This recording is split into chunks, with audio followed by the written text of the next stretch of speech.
వెళ్ళిపోతున్నావు. పాపాన్ని ఒప్పుకుని బల్లారంలో పాల్గొంటున్నావు, మళ్ళా తిరిగి అదే పాపం చేస్తున్నావు. మళ్ళా పాపం చేయకుండా నువ్వు ఉండటానికి ప్రయత్నం చేయటం లేదు, కానీ మరలా వెళ్ళి అదే బురదలో దొలుతున్నావు. మరలా అదే రోత బ్రతుకు.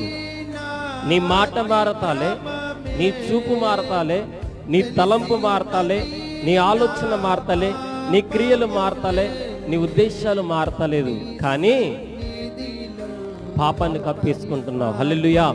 పాపాన్ని కప్పుకుని ప్రార్థన చేస్తున్నావా దైవ జనాంగమా? ఒప్పుకుని ప్రార్థన చేయి. కప్పుకోకుండా ఒప్పుకుని ప్రార్థన చేస్తే నీ దేవుడు నీ మొర్ర వింటాడు. దావీదు పాపాన్ని కప్పుకుని ప్రార్థన చేస్తూ మొదలెట్టాడు. అయ్యా బెత్షెబాకు నాకు ఒక కుమారుణ్ణి ఇచ్చావు, ఇదిగో 7 రోజులు ఉపవాసం ఉంటున్నాను, చక్కగా ఆ బిడ్డను బ్రతికించు. చనిపోయే స్థితికి వచ్చాడు.